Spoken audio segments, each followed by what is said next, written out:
যখন তাদের শরীর কাজ করে না তখন তাদেরকে উত্তেজক এমন কিছু পদার্থ দেওয়া হয়, এমন কিছু হাইপারডোজ মেডিসিন দেওয়া হয় যার ফলশ্রুতিতে তারা ব্যাক টু ব্যাক দেখা যায় যে অনেক লম্বা টাইম তারা নাকি সেক্স করতে পারে। নাউজুবিন। এখন পর্নোগ্রাফির সাথে পরিচিত না এমন হাজারের একজন ব্যক্তি খুঁজে পাওয়া যাবে না, ঠিক আছে? বাংলাদেশের পরিসংখ্যান বলছে যে বাংলাদেশে স্কুল পড়ুয়া প্রায় 77% ছেলে মেয়ে পর্ন দেখে। এটা আবার কথা নয়, বা আপনি গুগল করেন। শুধু তাই নয়, ওই 1896 সালের দিকে তারা যখন পর্নোগ্রাফি ছড়িয়ে দেয়, মাত্র 7 মিনিটের একটা ভিডিও তারা প্রকাশ করছে, ঠিক আছে? এবং তার নামও তারা দিয়েছিল, আমার নামটা ঠিক খেয়াল নাই। আর আমি এগুলো ফিল্মস দেখিনি, আমি গুগলের নামটা দেখেছি, কি নাম ছিল। তো তখন থেকে নিয়ে এই পর্যন্ত এই যে নীল সংস্কৃতি চালু করে দেয়া, এটা শুধু পশ্চিমাদের মধ্যে সীমাবদ্ধ থাকে নাই, পুরো বিশ্বের মধ্যে ছড়িয়ে দেওয়া হয়েছে। এবং আপনি পরিসংখ্যান দেখবেন যে এই নীল সংস্কৃতিতে সবচাইতে বেশি যারা পারদর্শী তারা হচ্ছে মার্কিন যুক্তরাষ্ট্র।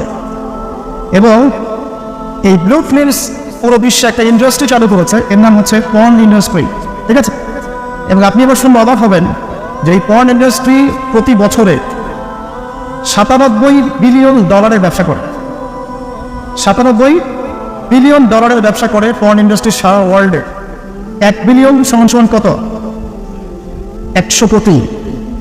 1 বিলিয়ন সমান 100 কোটি। 100 কোটি ডলার আর টাকা দিয়ে হিসাব করে দেখেন কত টাকা হয়। $97 বিলিয়ন ব্যবসা হয় প্রতি বছর এই পর্ন ইন্ডাস্ট্রির মধ্য দিয়ে। এবং এই ইন্ডাস্ট্রির ফিল্মসগুলো হলিউড বলিউড হচ্ছে দেশি শ্যুট করা হয়। এবং আমেরিকার লস অ্যাঞ্জেলেস নামক একটা জায়গা আছে না, এটাকে বলা হয় পর্নের স্বর্গরাজ্য। মানে এখানেই সব পর্নের শুটিংগুলো আগে হতো। একটা পর্যায় থেকে সেখান থেকে সরিয়ে ক্যালিফোর্নিয়া নিয়ে আসা হয়েছে। কখন সরানো হয়েছে? যখন সেখানকার প্রশাসন একটা আইন জারি করলো। কি আইন জারি করলো? যে এখানে শুটিং করতে হলে বাধ্যতামূলক কন্ডোম ব্যবহার করতে হবে। নাউজুবিল্লাহ পড়বেন না? তো তারা এটা ব্যবহার করার পক্ষপাতী না, তখন ওখান থেকে ইন্ডাস্ট্রি সরিয়ে ক্যালিফোর্নিয়ার দিকে নিয়ে যাওয়া হয়েছে। তো শুধু আমেরিকায় প্রতি বছর $10 থেকে $12 বিলিয়ন ব্যবসা করে এখানে। দ্বিতীয় স্থানে আছে ইউরোপের কান্ট্রি ব্রিটেন, তারপরে আছে সাউথ আফ্রিকা, তারপরে অন্যান্য কান্ট্রি জার্মানি, এদিকে আপনার সুইডেন, ফিনল্যান্ড, আমাদের উপমহাদেশের অনেক কান্ট্রিও আছে, ঠিক আছে? তো এই যে নীল সংস্কৃতি সারা ওয়ার্ল্ডে তারা ছড়িয়ে দিল, এখান থেকে আমি একটা নাম চুজ করেছি আর কি, যে নীল দর্পণ। আমি কিন্তু লেকচারে এখনো যাইনি, জাস্ট ইন্ট্রোডাক্টরি কিছু কথা বলবো যে নীল দর্পণ নামটা আমি কেন দিয়েছি এই কারণে। তো মূল লেকচারে যাওয়ার আগে আমি আপনাকে কয়েকটা পরিসংখ্যান দেখাই। তার আগে বলে দিই যে এর ফলশ্রুতিতে শুধু যে ধর্ষণ বেড়েছে এমনটা নয়, বরং সমকামিতাও বেড়েছে। এখনকার পরিসংখ্যান বলছে মার্কিন যুক্তরাষ্ট্রের 52% মানুষ মনে করে যে সমকামিতাকে স্বীকৃতি দেওয়া উচিত, এবং 41% মানুষ মনে করে দেওয়ার দরকার নেই। কিন্তু আইনত এটা লিগালাইজড, এটা ওদের বাক স্বাধীনতা। এটা কানাডা অনেক আগেই করেছে, ব্রিটেনেও আছে, অস্ট্রেলিয়াও স্বীকৃতি দিয়েছে। এবং দিন দিন আস্তে আস্তে আমাদের ভারত থেকে শুরু করে আমাদের দেশে পর্যন্ত এগুলোর বিস্তার বেড়ে গেছে। এবং তারা এখন সংগঠন তৈরি করেছে, তাদের ফ্ল্যাগ আছে, তারা অধিকারের কথা বলে, তারা স্বীকৃতি চায়। এবং পর্ন সম্পর্কে পড়তে গিয়ে আমি দেখলাম যে নর্মালি পর্নের যে ভিডিওগুলো হয় এগুলো হচ্ছে চলচ্চিত্রের মতো, জাস্ট যেমন একটা নায়ক নায়িকা শুটিং করে, গায়ক গায়িকা যেমন শুটিং করে, ঠিক এরকম করেই ফিল্মস শ্যুট করা হয়। আপনি যখন এটা সার্চ করবেন দেখবেন পর্ন ইন্ডাস্ট্রি থেকে বের হয়ে আসা কিছু ওদের কথা মতো পর্ন স্টার তারা সাক্ষাৎকার দিয়েছে যে এই জগৎটার সম্পূর্ণটাই হচ্ছে মিথ্যা এবং ফেক। যা দেখানো হয় এটা টোটালি ফেক। এবং কোনো কোনো ক্ষেত্রে তাদেরকে বাধ্য করে জালের মধ্যে ফেলে এই ইন্ডাস্ট্রির মধ্যে অনুপ্রবেশ করানো হয়, যেখানে ওদের কোনো ইচ্ছাও থাকে। একবার জড়িয়ে গেলে কোনো মেয়ে সেখান থেকে আর বের হতে পারেন। শুধু তাই নয়, যখন তাদের শরীর কাজ করে না তখন তাদেরকে উত্তেজক এমন কিছু পদার্থ দেওয়া হয়, এমন কিছু হাইপারডোজ মেডিসিন দেওয়া হয় যার ফলশ্রুতিতে তারা ব্যাক টু ব্যাক দেখা যায় যে অনেক লম্বা টাইম তারা নাকি সেক্স করতে পারে। নাউজুবিল্লাহ। তো এগুলো তাদেরই কথা, এটাতে আসক্ত নয় এমন মানুষ খুঁজে পাওয়া দুষ্কর। বাংলাদেশের রিপোর্ট বলছে যে বাংলাদেশে এখনকার ইয়াং জেনারেশনের মধ্যে 92% পর্ন দেখে। কত পার্সেন্ট? 92%। এবং পর্ন যে ওয়েবসাইটগুলো আছে এগুলো এত বেশি শক্তিশালী, এগুলোকে হ্যাক পর্যন্ত করা সম্ভব নয়।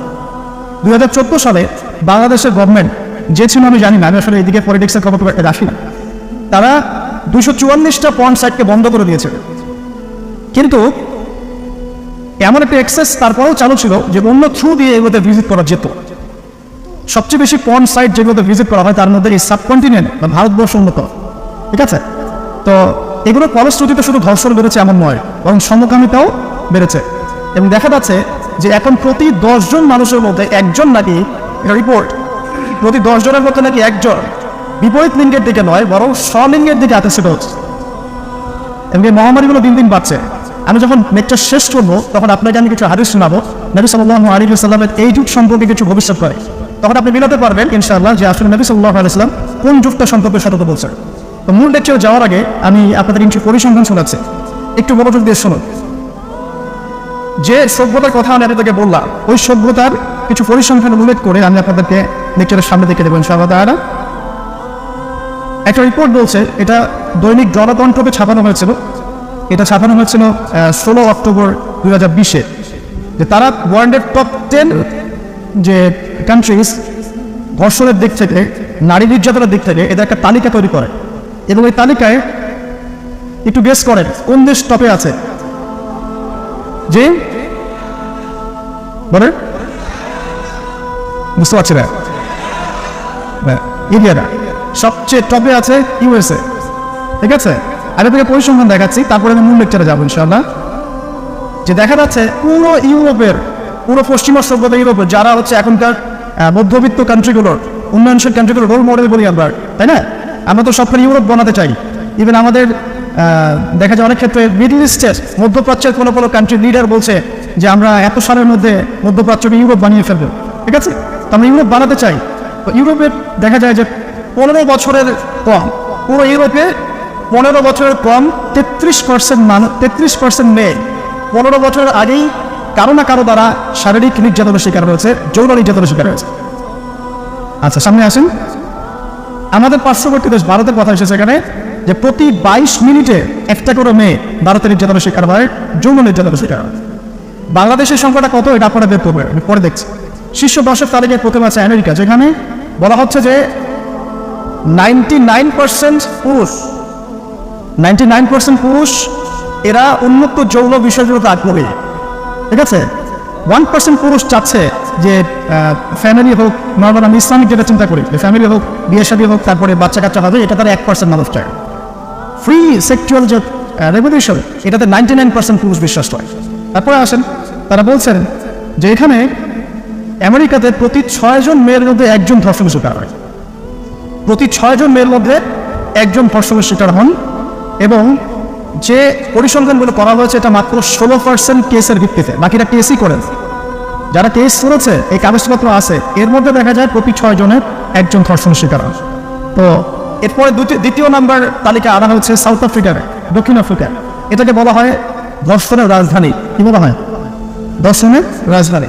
এখানে দেখা যায় যে শুধু 2012 সালেই, অনলি 2012 সালেই 65,000 ধর্ষণের ঘটনা রয়েছে। আমি পরে আপনাকে হাদিসগুলো বলবো, আপনি আগে পরিসংখ্যানটা ঢোকাতে থাকে। 65,000 ধর্ষণের ঘটনা ঘটেছে শুধুমাত্র সাউথ আফ্রিকাতেই। আর সাউথ আফ্রিকার 4,000 নারীর উপর জরিপ করে দেখা গেছে যে তাদের মধ্যে প্রতি 3 জনে একজন জীবনে একবার না একবার একজন পুরুষের দ্বারা যৌন সহিংসতার শিকার হয়েছে, প্রতি 3 জনে। এরপরে আরেকটা জরিপে দেখা গেছে যে আফ্রিকার 25% পুরুষ, পুরো আফ্রিকার 25% পুরুষ, মানে 4 ভাগের 1 ভাগ পুরুষ জীবনে একবার না একবার কোনো না কোনো মেয়েকে ধর্ষণ করছে। এগুলো আমাদের রিপোর্ট না, কিন্তু আপনি অনলাইনে এগুলো পাবেন। এরপর আসেন 3 নম্বরে রাখা হচ্ছে সুইডেনকে। এবার সুইডেনকে খুব হাইলাইট করা হয়, খুব উন্নত কান্ট্রি। দেখা যায় যে 2009 সালে সুইডেনে ধর্ষণের হার ছিল 58%। কত পার্সেন্ট? আচ্ছা, 4 নম্বরে যে দেশ খুব পরিচিত আমাদের পাশে, ভারত, সেখানে বলা হচ্ছে যে 2012 সালের জরিপে ইন্ডিয়াতে ধর্ষণের রিপোর্ট করা হয়েছে 24,923টা। 24,923। আসেন, তারপরে একজন রিপোর্টে বলছে প্রতি 22 মিনিটে সেখানে একজন মেয়ে ধর্ষিত হচ্ছে। 5 নম্বরে আছে যুক্তরাজ্য, মানে ইংল্যান্ড, যেটাকে আমরা বলি যে ওই যে রানী এলিজাবেথ মারা গেলেন, খুব শোক পালন করলাম না। আচ্ছা, তো তাদের মধ্যে বলা হচ্ছে যে প্রতি বছর গড়ে 85,000 নারী সেক্সুয়াল অ্যাবিউজের শিকার হয়, মানে যৌন হয়রানির শিকার হয়েছে। এছাড়া প্রায় 4 লক্ষ নারী এ পর্যন্ত 2012 সাল থেকে এই পর্যন্ত, মানে 2022 পর্যন্ত, লাস্ট 10 বছরে 4 লক্ষ নারী কোনো না কোনোভাবে পুরুষের দ্বারা যৌন নির্যাতনের শিকার হয়েছে, যার মধ্যে 25 থেকে 30% হচ্ছে শিশু, মানে বাচ্চা মেয়ে। তারাই তো আবার আমাদেরকে বলছে যে বিয়ের বয়স তোমরা তো কমাই যায়। আচ্ছা আসেন এবার আরো সামনে যাই। জার্মানির পরিসংখ্যান, জার্মানি হচ্ছে এখন 6 নম্বর। জার্মানিতে বলা হচ্ছে যে সরকারি হিসেব মতে এখানে 2,40,000 নারী এবং কিশোরী জার্মানিতে ধর্ষণের শিকার হয়ে মারা গেছে।